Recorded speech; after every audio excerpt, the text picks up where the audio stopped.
Hello friends, तर स्वागत आहे तुमचं आपल्या या यूट्यूब चॅनलवरती. चॅनलवर नवीन असाल तर चॅनलला सबस्क्राईब करा आणि अशाच नवनवीन अपडेट्स आपल्या चॅनलवरती पाहत राहा. चला तर मग आपण आपल्या स्टोरीकडे बोलूयात. मग मी माधवचा आधार घ्यायचं ठरवलं. मी स्वतःला अद्वैत आणि केतकीच्या लग्नाबद्दल विचारलं आणि त्याने आनंदाने हो म्हटलं. पण त्याला ही अद्वैत आणि मितालीविषयी माहिती नसावं कदाचित. या सगळ्या देसाईंना कोंडीत पकडायसाठी मी माझ्या बिझनेसचा वापर करायचं ठरवलं. मी माधवला एक प्रपोजल सांगितलं आणि ते त्याला आवडलंही. त्यांनी त्या प्रपोजलमध्ये त्यांची सगळी जमापुंजी इन्व्हेस्ट करायचं ठरवलं. त्या प्रोजेक्टमधून बक्कळ प्रॉफिट येईल हे मी त्याला पटवून दिलं. माधव त्याच्या बिझनेसबद्दल महत्त्वाकांक्षी होता. नंतर मी स्वतः माझ्या एका मित्रावरती त्या प्रोजेक्टला 70% फायनान्स करून दिला आणि त्याला बँकेचं लोन काढून दिलं नाही. अप्पांनी हरकत घेतली त्यावेळी, पण माधव त्याला मी कन्व्हिन्स केलं, माझ्या शब्दांच्या जाळ्यात अडकवत. खरं तर तो प्रोजेक्ट सक्सेसफुल होणार नाही याची तयारी मी आधीच केलेली आणि मग माधवला त्यातून बाहेर काढण्याची मदत म्हणून त्या बदल्यात त्याच्याकडून केतकीचं लग्न अद्वैतशी लावायचं वचन घ्यायचं असं ठरवलं मी. पण ऐनवेळी अप्पा मधात पडले आणि त्यांनी माधवच्या बुडालेल्या नावेला परत काठाला लावलं. माझी मदत माधवच्या नजरेत दिसली, पण अप्पांचा वाटा मोठा होता. वसंता, हा हेतू होता तुझा या सगळ्यांमागे? आणि मी वेड्यासारखा माझा मित्र म्हणून तुझ्यावर आंधळा विश्वास ठेवला. माझे अप्पा म्हणाले तेच खरं होतं. तर या थराला गेलास तू? त्यांचं बोलणं ऐकून माधव चिडून म्हणाले, एक सच्चा मित्र म्हणून त्यांनी नेहमी विश्वास ठेवला होता त्याच्यावर आणि त्याच्या बदल्यात त्याने एवढा मोठा धोका दिलेला. काका, हा माणूस त्यापेक्षाही खालच्या थराला जाऊन वागलेला आहे. ही तर फक्त सुरुवात आहे. मिस्टर देशमुख, कंटिन्यू करा तुमचा कबुली जबाब, अथर्व म्हणाला. शेवटी न राहून मी माधवला अद्वैतशी बोलायला सांगितलं केतकीविषयी, कारण केतकीचं त्याच्यावरचं एकतर्फी प्रेम शिगेला पोहोचलं होतं आणि मी माझ्या मुलीला दुःखात पाहू शकत नव्हतो. आजवर तिला हवी ती गोष्ट आणून दिली मी तिच्या पायाशी टाकलेली. पण अद्वैतने त्याचं मितालीवर प्रेम आहे आणि तो तिच्याशिवाय आणखी कोणाचा विचारही करणार नाही म्हणून माधवला स्पष्ट सांगितलं.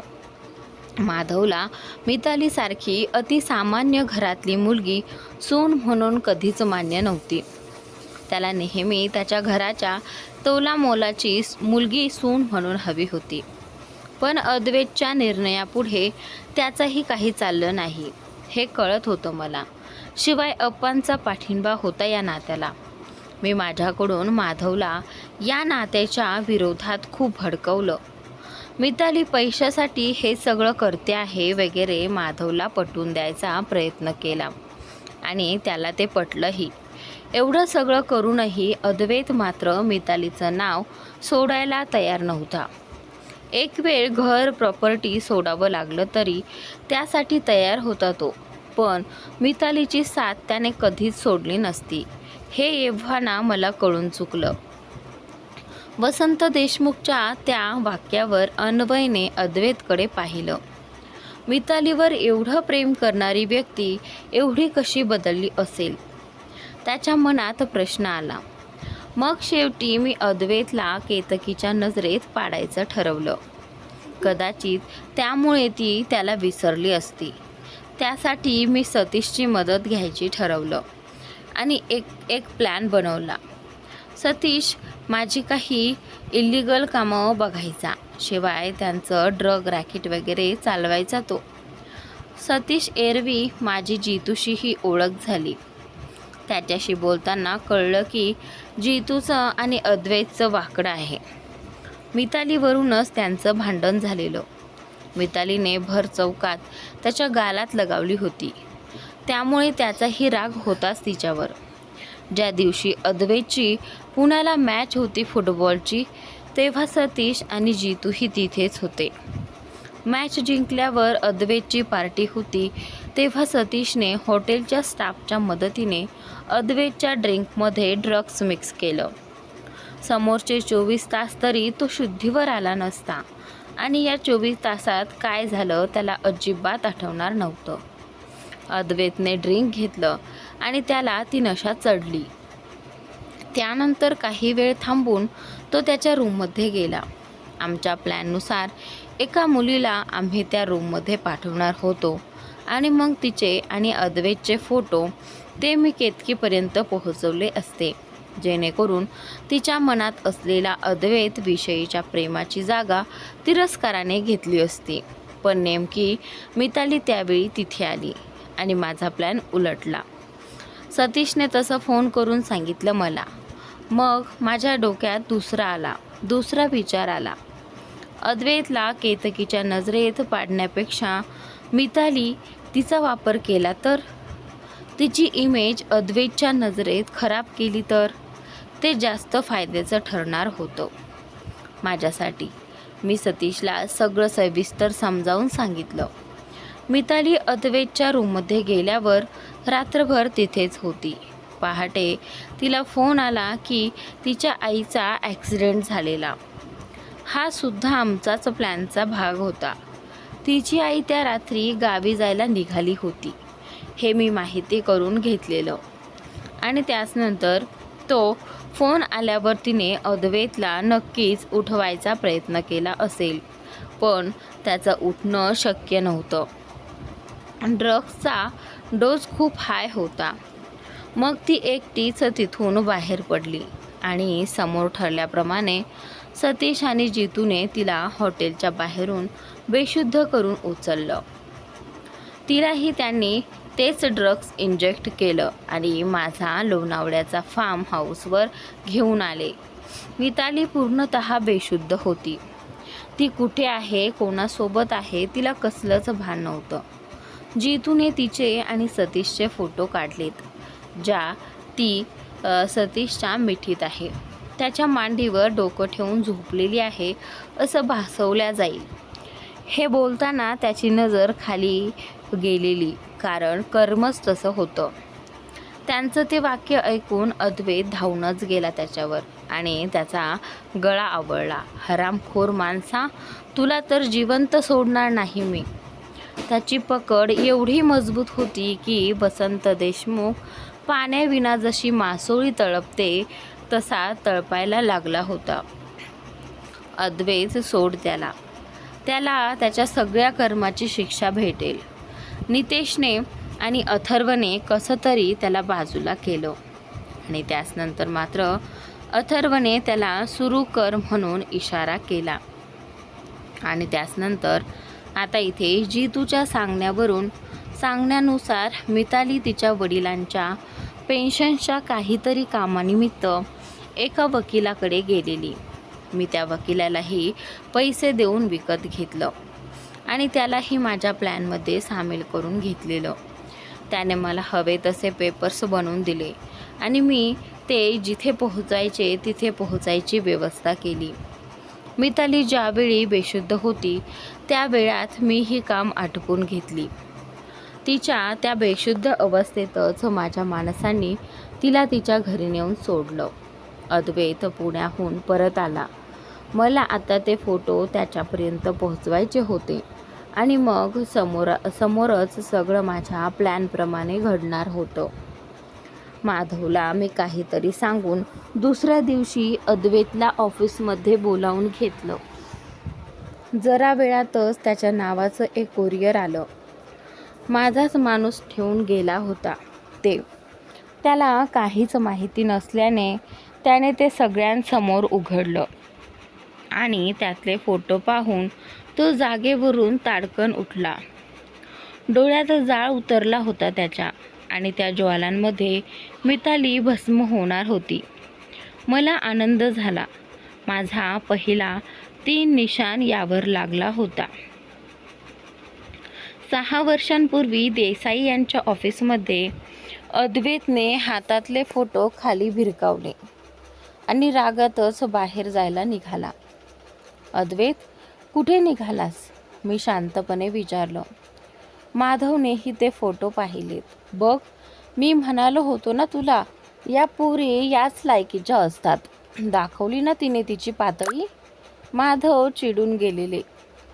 माधव, थांब थांब अद्वैत, तू तिला इथेच बोलव. आपण शांतपणे विचारूया. मला सगळं माझ्या डोळ्यांसमोर व्हायला हवं होतं. तर त्यानंतर अद्वैतने मितालीला फोन लावला. मिताली, आत्ताच्या आत्ता माझ्या ऑफिसमध्ये निघून ये, तो रागातच म्हणाला. तो फार चिडलेला होता. मिताली आधीच कोड्यात होती, कारण ती पुण्याला गेलेली अद्वैतला भेटायला आणि अचानक तिला तिच्या आईचा ॲक्सिडेंटचा फोन आला. तिथून ती बाहेर पडली. त्यानंतर कुठे गेली, काय झालं, तिला काहीच कल्पना नव्हती. डोळे उघडले तर घरी होती तिच्या. अद्वैत, तू कुठे आहेस? मी तुला भेटायला आले होते. मला काहीच का आठवत नाही आहे. ती बिचारी तिची खरी अवस्था सांगत होती. मिताली, तू आत्ताच्या आत्ता माझ्या ऑफिसमध्ये निघून ये, तो जोरात म्हणाला आणि त्याने फोन डिस्कनेक्ट केला. आता मिताली, तिने तिची बॅग घेतली आणि ती अद्वैतला भेटायला त्याच्या ऑफिसमध्ये यायला निघाली. तिची आई तिचा ॲक्सिडेंट, तिचं पुण्याला जाणं पुरतं अडकवलं होतं मी तिला, देसाई सांगत होता. ती ऑफिसमध्ये पोहोचली आणि तिला पाहिल्याबरोबर अद्वैतच्या मनातल्या ज्वालामुखीचा उद्रेक झाला. त्याने ते फोटो तिच्यासमोर भिरकावले. हे काय आहे मिताली, उत्तर दे मला. तिने ते फोटो हातात घेतले आणि जबरदस्त धक्का बसला तिला आणि ती पण घाबरून जाते. नाही, मला नाही माहीत हे काय आहे, मिताली म्हणते. किती खोटं बोलशील, आता लपून फायदा नाही. तुझी असलियत बाहेर आली आहे, माधव तिला म्हणाले. माझं ऐकून घ्या, मला खरंच माहिती नाही आहे यातलं काही. अद्वैत, मी तुला तेच सांगायचा प्रयत्न करत होते. मी तुला भेटायला पुण्याला आली होती, पण मग अचानक आईचा ॲक्सिडेंट झाला म्हणून फोन आला. मी तुला उठवायचा प्रयत्न देखील केला, पण तू नाही उठला.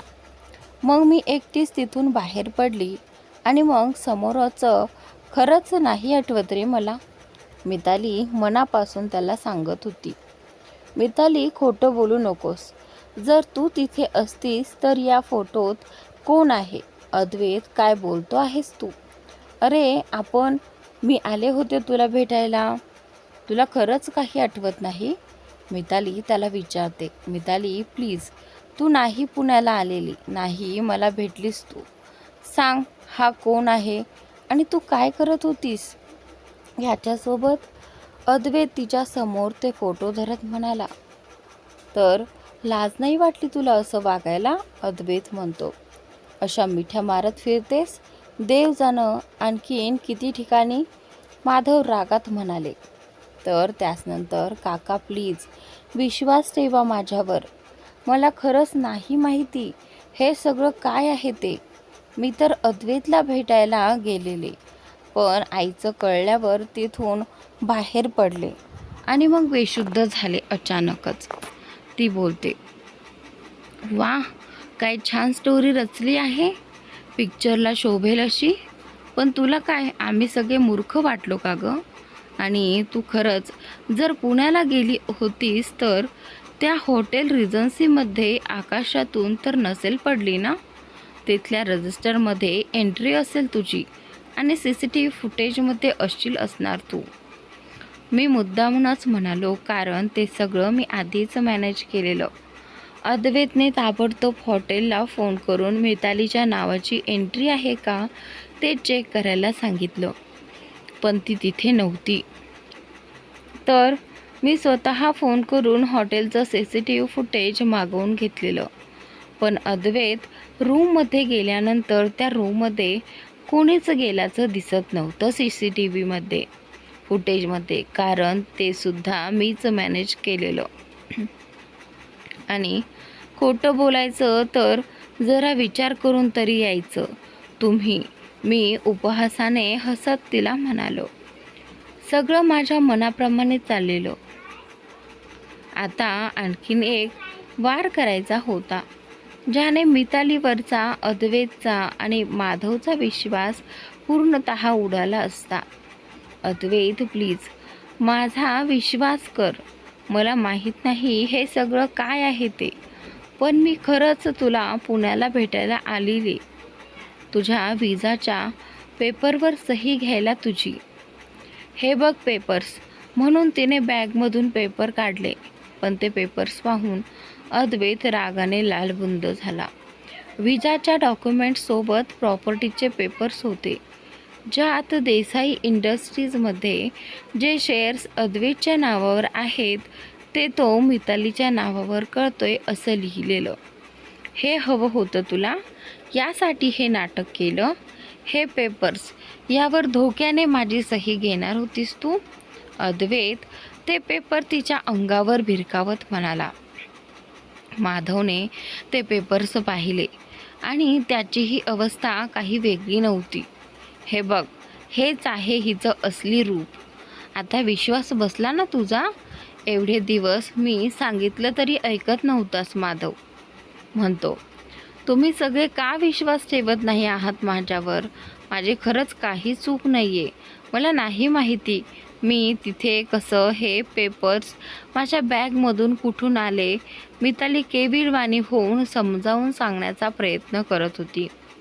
काहीतरी नाटक करते आहेस ग. पेपर्स तुझ्या बॅगमध्ये आहेत, फोटोंमध्ये तू आहेस आणि तुलाच माहिती नाही. मान्य कर की तुझा सगळा प्लॅन फसलेला आहे. मी म्हणालो, अद्वैत ताबडतोब पोलिसांना फोन कर. हिला आत्ताच्या आत्ता पोलिसांच्या ताब्यात देऊयात, माधव म्हणाला. अद्वैत प्लीज, मला खरंच नाही माहिती हे सगळं. विश्वास ठेव माझ्यावर. इतक्या वर्षात तुला खरंच असं जाणवलं माझ्याबद्दल? प्लीज अद्वैत, एकदा विचार कर. ती रडत गयावया करत होती, पण तिची कीव कुणालाच येणार नाही याची मी सगळी व्यवस्था केलेली.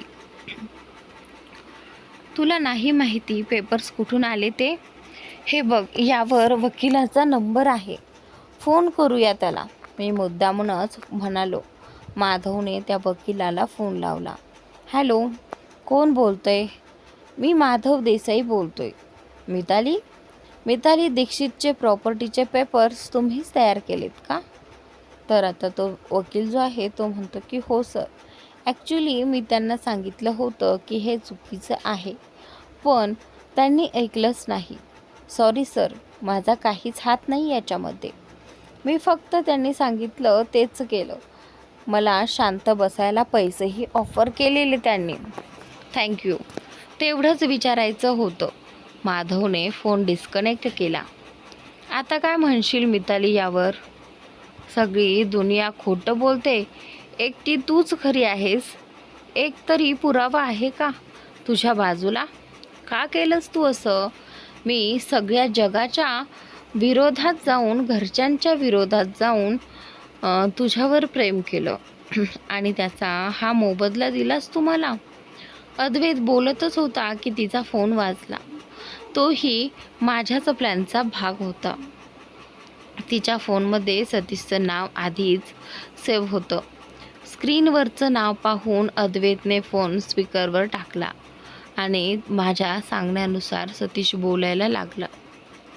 तर आता पुढे, हॅलो मिताली, घेतल्यास का तू सह्या त्या प्रॉपर्टीच्या पेपर्सवर? एवढे वर्ष मेहनत केलीस तू त्याला फसवायला, आता फळ खायची वेळ, समोरून सतीश म्हणाला. आणि अद्वैत हे सगळं ऐकत असतो. तो फोन अद्वैतने मिताली समोर धरला आणि त्याचा हात तिच्या गालावर बसला. ओ गॉड, तुला काय समजत होतं मी आणि काय निघालीस तू? फक्त पैशांसाठी केलं हे सगळं? एक निरागस चेहरा घेऊन वावरत राहिली माझ्यासमोर. तू हरवलं मिताली मला आज. विश्वास या शब्दावरचा विश्वासच उडाला माझा. माझ्या रचलेल्या प्लॅनमुळे जेवढी मिताली धक्क्यात होती, तिची समोर आलेली इमेज पाहून अद्वैतही तेवढ्याच धक्क्यात होता. आता बस, जितूची एंट्री बाकी होती. अद्वैत, तुझ्याशी काम होतं जरा. आपली दुश्मनी आहे हे खरं आहे, पण ही मिताली ना फसवते तुला. कालच हिला लोणावळ्याला पाहिले मी एका पोरासोबत. आपण गुंडागर्दी करतो, पण हिच्या एवढे नीच नाहीत. पैशांसाठी वापर करते आहे ही तुझा, जितू त्याला म्हणाला. आणि त्याचनंतर जितूने त्याच्या मोबाईलमध्ये मितालीचा ती सतीशच्या खांद्यावर डोकं ठेवून लेटलेली आहे तो फोटो अद्वैतला दाखवला. अद्वैत, मला खरंच काही कळत नाही आहे की हे सगळं काय आहे ते, पण मी काहीच केलं नाही आहे. मिताली कळवळून त्याच्या खांद्यावर हात ठेवत म्हणाली. पण त्याने तिचा तो हात झिडकारला, कारण आता त्याला खूप राग आलेला असतो. अद्वैत मितालीला म्हणतो की गेट आऊट. तुझ्यासारखी मुलगी मला माझ्या आसपासही नको आहे. जस्ट गेट आऊट, नाहीतर धक्के देऊन बाहेर काढेल मी तुला. प्लीज माझं ऐकून तरी घे. इथून तुझा आणि माझा संबंध संपला. So just leave. मिताली रडतच ऑफिसच्या बाहेर पडली. एकामागून एक समोर आलेल्या गोष्टींमुळे अद्वैतचा तिच्यावरचा विश्वास पूर्णतः हलला होता. पण तिला त्याच्या आयुष्यातून पूर्ण बाहेर काढायसाठी मला एक शेवटची खेळी खेळायची होती. एवढं पटवून दिल्यावरही अद्वैत किती विश्वास ठेवेल आणि ठेवला तरी तो कितपत टिकेल याचा डाऊट होता मला. आणि तो सगळ्या गोष्टींची शहानिशा करायला कुठे जाईल याचीही कल्पना होतीच. मी माझ्या माणसांना मितालीकडे तिच्या आईला भेटायला पाठवलं. काकू, हे बघा तुमच्या पोरींचे फोटो, कसले धंदे करते बाहेर. तुम्हाला जर वाटत असेल की हे फोटो जगभर वाटले नाही गेले पाहिजे, तर तो अद्वैत देसाई तुमच्याकडे येऊन जे पण विचारेल त्याला फक्त हो सांगा. नाहीतर तुमच्या पोरीला तोंड दाखवायला जागा होणार नाही कुठे. तुमच्या बहिणीसारखी तीही गळफास लावून घेईल. मितालीच्या मावशीने आत्महत्या केलेली. तिच्या आईच्या मनात जबरदस्त भीती बसली होती त्या एका गोष्टीची, आणि त्याचाच फायदा उचलला होता आम्ही. आपल्या पोरीच्या अब्रूची चार चौघात चिथू नको व्हायला म्हणून तिच्या आईनेही मुकाट्याने हो म्हटलं. माझ्या अपेक्षेप्रमाणे अद्वैत मितालीच्या आईला भेटायला तिच्या घरी गेला. काकू, मला मितालीविषयी थोडं बोलायचं होतं. मी अद्वैत. मिताली, तिचं कोणावर प्रेम आहे का? म्हणजे त्याने कचरतच ते फोटो तिच्या आईसमोर धरले. हा मुलगा तुम्ही ओळखता याला? हो, हा सतीश आहे, याचं आणि मितालीचं. मी किती वेळा सांगितलं तिला हा पोरगा चांगला नाही म्हणून, पण तिला कमी वेळात श्रीमंत व्हायचे. कुठल्या जन्मीचं पाप म्हणून ही मुलगी जन्माला आली माझ्या. मितालीची आई त्या सगळं बोलून त्या माणसाचं ऐकून हे सगळं बोलते. मितालीच्या आईच्या तोंडचे ते शब्द ऐकून अद्वैतच्या उरल्या सुरल्या सगळ्या आशा मावळल्या. मितालीने खरंच आपल्याला फसवले आणि आपला वापर केलाय यावर त्याचा ठाम विश्वास बसला. किमान तेवढ्या वेळापुरता तरी. हे सगळं करत असताना अप्पा तिथं नव्हते याचा मला खूप फायदा झाला, नाहीतर त्यांनी हे सगळं कधीच होऊ दिलं नसतं. माधवच्या मनात असलेली मितालीविषयीची चीड त्याचा फायदा झाला. मला त्यानंतर दुसऱ्या दिवशी अप्पांना अटॅक आला आणि अद्वैतला ताबडतोब USA जावं लागलं. आणि त्यानंतर माझं काम तसंही झालेलं. पण टांगती तलवार होतीच डोक्यावर, म्हणून मितालीला इथून दूर कुठेतरी पाठवून द्यायचं मी ठरवलं, जिथपर्यंत अद्वैत कधीच पोहोचू शकणार नाही. समोरची वाट मोकळी होती माझ्यासाठी. किती नीच आहेस रे तू. तुझ्यासारख्या माणसाला तर जिवंत राहण्याचा काहीच अधिकार नाही आहे. आजचा भाग इथे संपतो. पुढील भाग पाहण्यासाठी चॅनलला सबस्क्राईब नक्की करा.